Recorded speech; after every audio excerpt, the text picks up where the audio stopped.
Hello, ladies and gentlemen, 7th and 8th graders alike. This video goes out to both of you. So this is a quick update video for the end of the marking period. We haven't been getting a lot of lesson videos from me recently because there aren't really any lessons right now. You're just wrapping up the last couple of things on the marking period. So I'm going to talk about that, Sapphire, and what you should expect to see in those grades, what to expect from marking period 2, and grades and working tips for marking period 2, and the survey results that I got from you. Okay, so with no further ado, let's get started on the Sapphire results. So Sapphire, for this marking period, those grades will be entered shortly. Sometime before this weekend, you should see your final grade on Sapphire.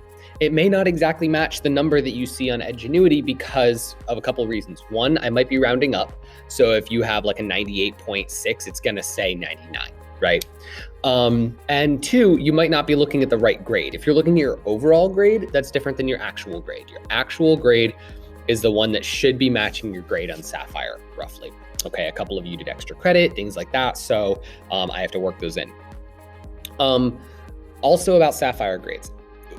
Your Edgenuity grade does indicate the grade that you've gotten while working on those assignments, but it is not necessarily your complete and final grade.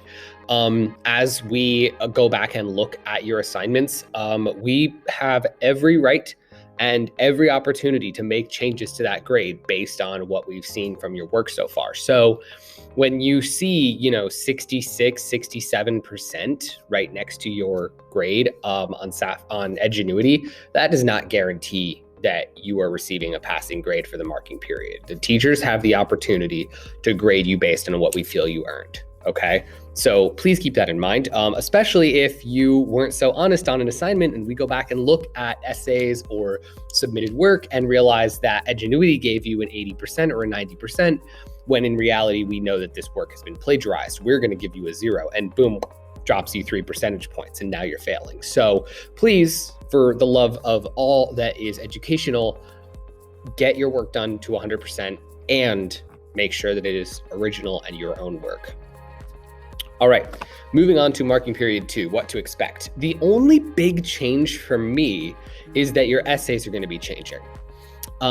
The essay assignments will require a little bit more work, but to compensate you, we have removed some quizzes. So there will be slightly less work overall for you, but more of that work will be designed towards the essays, which is good for you because a lot of you did struggled most on the quizzes more than anything else. So the essays are going to look like this. You're going to go onto Edgenuity and there will be an assignment for your rough draft that says go to Google Classroom and use an assignment on there to submit your rough draft. At which point, when you take your writing and submit it back to Edgenuity, it will alert me that you have done so and I will be able to go in and approve your rough draft. You will not write your final draft until your rough draft is approved. Now, your rough draft will receive 100% as a participation grade, but you still have to complete it. And if you don't complete it, you don't get that grade, and I will not grade your final essay until you do your rough draft. That is the check and balance system that we are using because currently it doesn't matter. You just shove a bunch of stuff into the pre-writing and you shove a bunch of stuff into the drafting and then you submit it and I just grade your final version and you never actually get to experience the process of working from one step to another. Okay, so that's what to expect from marking period 2. Then we're going to talk about the survey results. This is the last thing I want to mention. This is how to succeed in your marking period 2. I surveyed the classes. I got a lot of responses and I broke down the data and I even went so far as to collate some of that data and compare and contrast different answers and see what correlated, right, from people who responded. And I asked a lot of questions. I asked questions like, do you attend the live meetings? Do you attend the video lessons? Do you watch those video lessons? Do they seem helpful? I also asked whether or not you were taking notes. And I also asked whether or not you preferred to learn in a school environment or whether or not you learned best in an environment at home. And I was very surprised to see that the students who wanted to learn at home and the students who wanted to learn in school, I was very surprised to see that there was no difference in performance between those groups. Just as many students who learned better in school as who learned better at home were performing well and performing badly. It was even across the board. So I was very pleased to see that. So congratulations for those of you who prefer to work at home and are still succeeding. And congratulations to those of you who prefer to work in school and are still succeeding. As far as the video lessons and live meets, I didn't have enough data on people who don't watch the video lessons to say anything concrete about that. So that's good, actually. That means so many of you are watching video lessons that I could not reasonably say that students who didn't watch video lessons were not succeeding. So that's cool. I'm really glad that you guys are paying that much attention to them. You should be watching them. They're the primary method of communication that I have with you. So good job for watching these. Live meetings. The vast majority of you do not attend to the live meetings. I highly recommend that change for those of you who are performing poorly. You need more one-on-one time. There was a strong correlation between students who wished they had more one-on-one time and grades. So those of you who said that, you were going to get a C or a D, also tended to say that you wanted more one-on-one time. And that's true. You should be seeing me more. But if you don't reach out and come to the live meetings and say, hey, I need help, I can't help you, right? I can't beam my brain into your brain to help you. You have to come to the live meetings. And last but not least, this was actually the most important. This is the one that I was kind of interested in, kind of surprised at. I asked a question on whether or not you take notes and whether or not you use the pre-made notes on Edgenuity, the guided notes.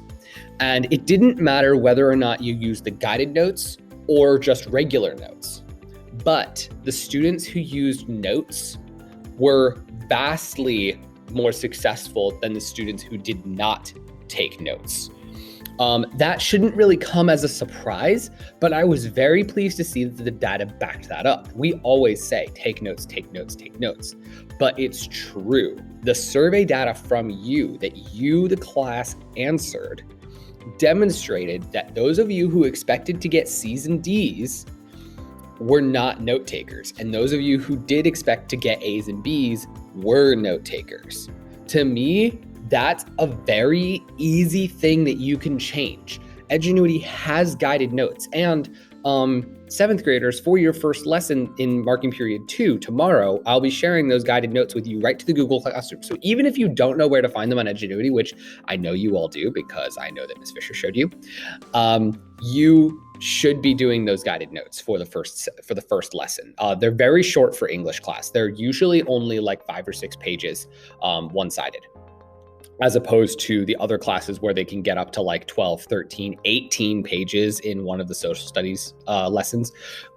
They're not that long. Okay, they're not that long for English. They're very quick. It's just some vocab terms. Please, you need to do them. By the way, your bingo number is number 1 today. Number 1, bingo number 1. Okay. Okay. So yes, note taking, very important. Please just try. Even if you just get a simple piece of paper and write down like, a little list of things that you need to remember from the lesson, it could still change your grade from a C to an A.